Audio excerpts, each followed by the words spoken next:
My name is Francisco Mena. I'm 22 years old and I'm a U.S. veteran.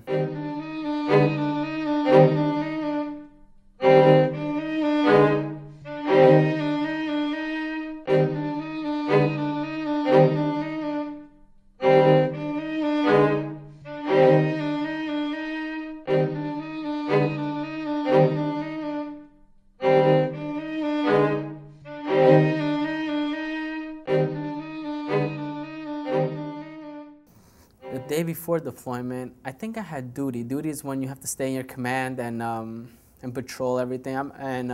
We were broken down into 3 sections. And the only people that had liberty was probably section 1 and 3, and I remember I was in section 2. But I remember like the people that had wives and families and stuff, they would sneak out, spend their last night with their family, their wife, and then they'd come back.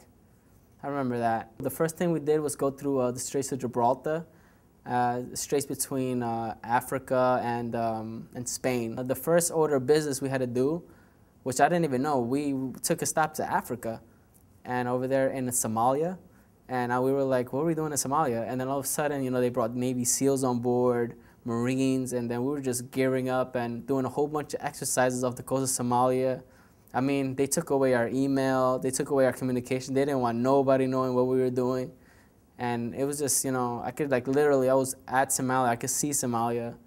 And it was just, we were doing so much stuff. And, if you talked about it, you got in trouble.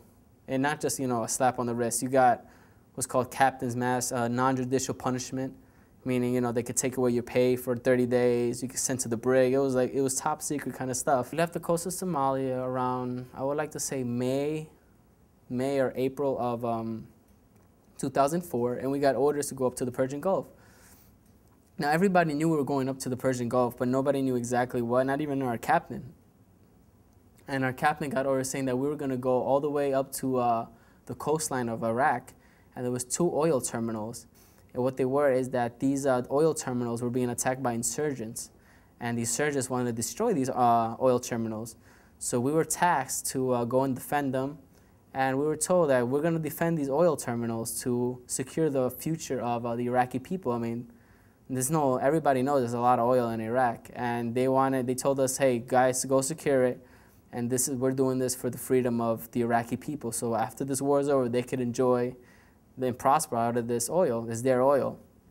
And I had remembered probably a week before I got there, there were 2 sailors and a couple Marines that died defending those. And they told us that a week before. So that's when that hit me like, oh man, what are we going to? And everybody kind of got on their tiptoes a little bit, like this is for real.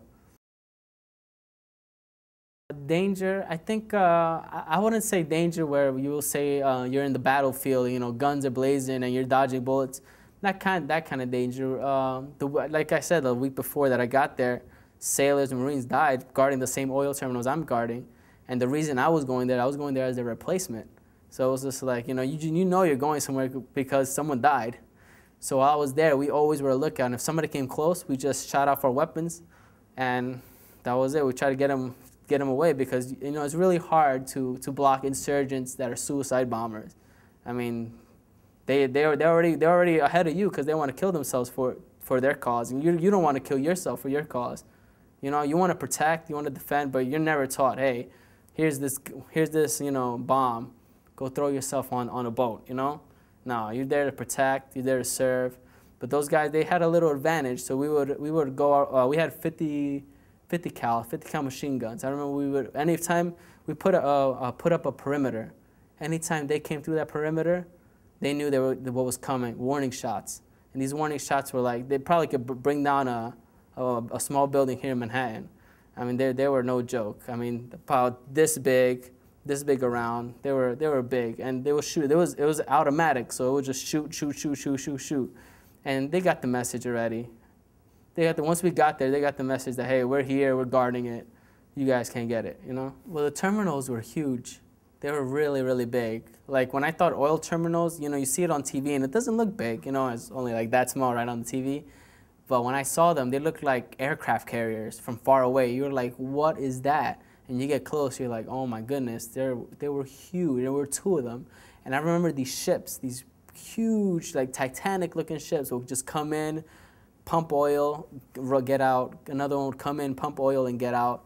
I just being amazed at what was going on and just being a part of it.